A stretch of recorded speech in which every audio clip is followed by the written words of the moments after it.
everybody, it's Joel from the Boardgame Mechanics. I am one half of the duo, the Boardgame Mechanics, who do a podcast available at bgmechanics.com. We also have this YouTube channel where we have a few more contributors beyond just Jason and myself. So if you're looking for another place to get board game content, please subscribe. Go to wherever you get podcasts at. Look up Board Game as a compound word, one word, Mechanics, and you'll find us. Thanks for that consideration, but let's break down right to what you want to see here. What do we think of Western Legends? Well, Western Legends is from Kolossal Games. It's just now kind of popping out of this Kickstarter phase. It was a really quick Kickstarter that came out. Before I go into the gameplay on this and tell you my thoughts on it, I want to just give you a full disclosure up top here that I have not played this game a ton. This game is new to me, and I'm still very excited about it. I will probably have an updated opinion of it, though not on YouTube. So that's probably something you're going to have to find me on the podcast or look on Facebook for us to get what I think about this on repeated plays. I will tell you this. I definitely will play this at least one more time this weekend, if not a couple more times. I am really enjoying this game. I guess I spoiled this a little bit by telling you I think it's awesome, and I don't see myself liking it less in the near future. So, but before all that, let me tell you why and how this game works. So Western Legends is a game where you're trying to move your cube here down this track to get to 15 points for a short game, 20 points for a medium game, and 25 points for the long game. And by moving down this track, you're going to advance the game and bring it to an end. So that's how you trigger the end of the game, but also how you win the game by having the most of those. So that's critical. So how do we get these points? Well, I think maybe the next thing to take a look at is the board and some of the components here.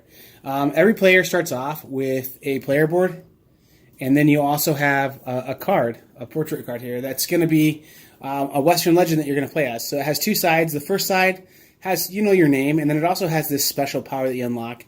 And again, going back to those legend points, after you get the certain number of legend points, you unlock that ability. So Billy the Kid here says after five legend points, he's able to take a poker card or $10 from players that he's with. He basically robs anyone he goes near.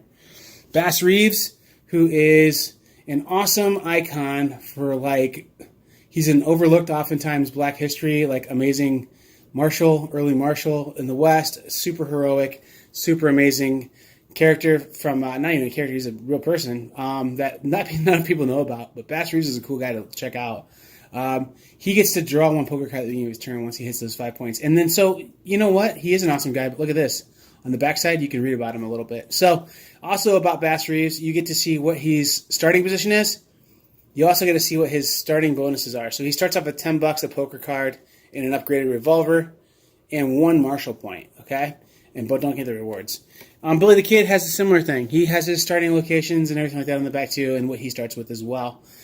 So every player starts off with a little bit of variability, but you're going to put that under your player mat. And then your player mat here, let's go ahead and pan down to that just real quick here. So that glare's a little rough, but I think you guys can see what's going on there.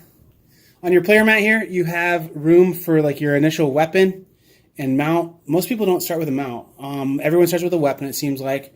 And then you can upgrade your weapon. Then you have room for other items, up to $120. It says it right down there that that's the maximum money you can have. And then gold nugget storage. So you can have up to 4 gold nuggets. These are things that I haven't covered yet, but I'll get to them here in a minute. You also have this wound marker. So if you get into duels with people or fight people, you're going to decrease your hand size by being wounded more. And that makes it tough for you to be a good player. So the way how the game plays also with 2 players is that you use this deck here called the Man in Black deck. And it's basically like an automatic programmed deck that another miniature is going to work around the board and interact with you guys and give you chances to, have problems, really. He just causes trouble, really, it seems. Sometimes there's benefits if you can do things with him that are heroic or things like that, but most of the time he just kind of is just like another player kind of trying to, kick your teeth in. So other components, this board obviously is awesome. It has really nice art on it. It looks like an old Western map. There's a couple cities in there and these different locations. So I guess maybe the next thing I should do is go into the locations here. Let's take a look at these locations here. So this little pickaxe symbol here, I guess we'll zoom in on that. So the pickaxe symbol there is the mines. So the mines are where you can roll these die and see if you panned for gold and got some gold or not, or got some money. But you can get gold and money at the mines. The train station, and then up here where these green poker chips and blue poker chips are, they're kind of scattered all over the board. They really belong in this one spot up here that's kind of even off screen. That's where you pick up cattle at. So there's two ways to score cattle, and let's go ahead and pan up to those guys there. Sorry about that shake there.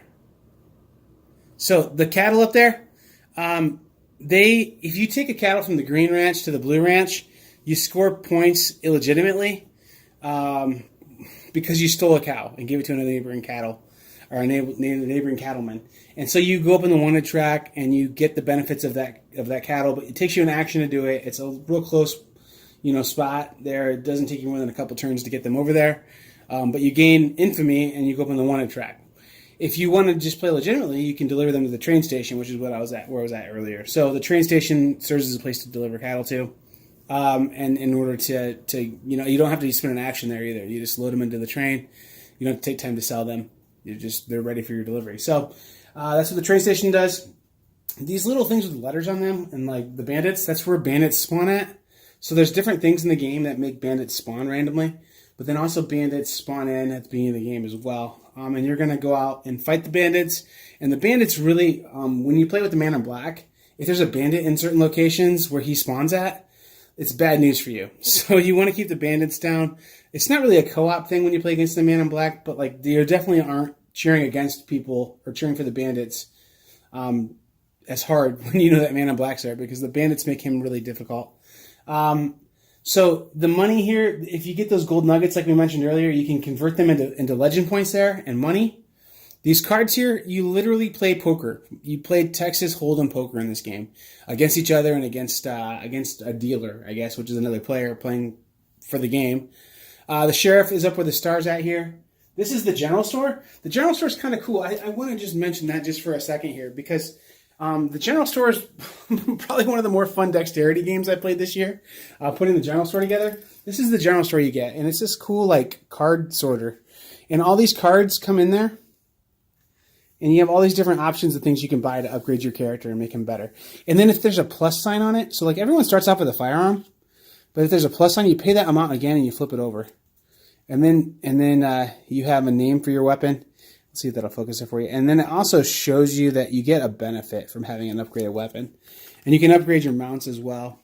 The general store, I mean, this went together fairly well. It took a little bit to get together, and you can see where it split the cardboard just a little tiny spot there. Focus is not enjoying this right now. Let's put it there. There you go. You can see where it split the cardboard just a little bit, but not too badly. But the general store went together fairly well, and doesn't take long to put together, but it is really nice to hold all the cards instead of having to take up a ton of table space with those other cards there. There's 3 empty spots there, and we'll get to why there's 3 empty spots there in a second. Let's take a look over here on this side of the board. Let's zoom out here. So over on this side of the board, we have 2 tracks, the wanted track and the marshal track. The wanted track is basically what you're going to move up if you're an outlaw as you're going through the objectives of the game. The marshal track is basically what you're going to do if you're a lawman. The marshal track, the nice thing about it is it's not going to score you maybe as many points throughout the game if you can keep it high, because it's only going to score you points one time, but it never resets. The wanted track, every time you get arrested, it goes back to 0. So there's times where you're never going to get anything out of that wanted track. This story deck is kind of cool. It's a thing that kind of drives the game. As people do parts of these objectives, so gain any number of marshal or wanted points, you put a disc on there. And if we're playing a 2 to 4 player game, once these 2 spots were filled, we flip that over, and then basically what's the effect in that bold there would happen. Players who contribute to this would gain 1 marshal point or 1 wanted point, may gain that. Players that did not contribute must lose $20 or gain 1 wound. So you want to be involved with making that story go forward and getting those points on there.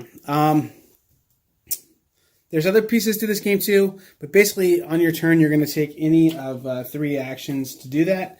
You also get these player aids. These player aids, I'm going to be honest with you, they're a little disappointing because they're just like literally pieces of paper. But at any rate, you, at the start of your turn, check for beginning effects, and then you also are able to draw $20, 2 poker cards, or 1 poker card, and $10. So the poker cards, we'll get to that in a moment here. They're really important in this game. They really drive the game. And then you can choose your mount and weapon. and then do your turn. So your actions, you move, you take a location action, so those locations that I mentioned on the board, or you take an action card from your hand of cards, and that's going to be the last thing we're going to talk about here in this. You also can then duel with another player if you end your turn in a space, or take an action in a space with another player there. And then at the end of your turn, you resolve any story cards that have discs that have filled them up, discard down to your maximum hand size, and if you're one, to gain the LP based on the row that you occupy. So you gain LP just by not being arrested. And then you pass the turn on to the player on your left. Let's look at these poker cards real quick because they're really critical in this game. You get this; it's a cool looking card, a deck of cards, honestly, and you could use it to play cards if you wanted to, because it's a deck of cards. But it also has these bonuses on there. So when you use these cards in duels, there's a bonus thing that happens there. And then let's take a look here at, most of them have these actions on there. So you can play these cards down as an action or use them for their value up here. The higher the card is, the better their actions are going to be. So there's a meaningful decision there that happens in all of these things. So when you land on a spot with a player, like an actual player, you're going to both pick a card out of your hand, put it down, and then go from there. And sometimes those cards get manipulated based on the bonus actions or based on the other player having like a revolver or something. A final thing I do want to mention about this game is when you fight bandits, this is one of the things I thought was really neat about this game, is that when you fight a bandit, these fight deck cards come up, or when you fight the man in black, you do this as well. You play these cards down, and the higher a card is, the harder it is to beat that card, obviously. But it also gives you a better benefit. So these 3s and 4s, they don't do much for you if you beat them, or if you fight against them. Other players in this fight gain 2 wounds. So they're going to win this fight. Actually, the lower it is, the worse it is for the other player. So they're going to win the fight, but they're going to gain 2 wounds because it's a 3. And I mean, like, it's hard to lose against a 3. A 4, they gain 1 wound and discard a card. So those are easy to win. But the ones that are harder to beat, it's like a king. Well, in a king, if you beat a king, or if you win against this king here, actually you just face the king, you get an LP. So that's those legend points. A joker, you get $10. I mean, so the higher cards. So basically, you're going to pick 2 of these cards if you're playing for the bandit, and you got to decide which one it is. And when you get a king and a 3 against each other, you're like, do I really want to hurt them with the effect of the card and let them win this fight, or do I want to make them lose this fight and get a positive benefit from the cards? So I thought that was kind of neat as well. So what does Sandbox mean? Well, it kind of means, I guess, there's a lot of ways to get points, a lot of ways to play this game. But what are my thoughts on this? Well, let's go ahead and move back to, I guess we'll call it the studio. So that's roughly how the game works.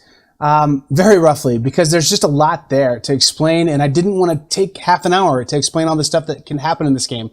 So there is a lot of stuff that can happen in this game. That's why they call it a sandbox, because there's a lot of ways to play. And like, by that I mean like play like a child plays with toys, not play a game. Like you're out just doing stuff and having fun and enjoying just that you have this freedom to do all this stuff. And this isn't a new concept. We've seen this in video games a lot. You know, games where there's not a linear path that you're going to go down.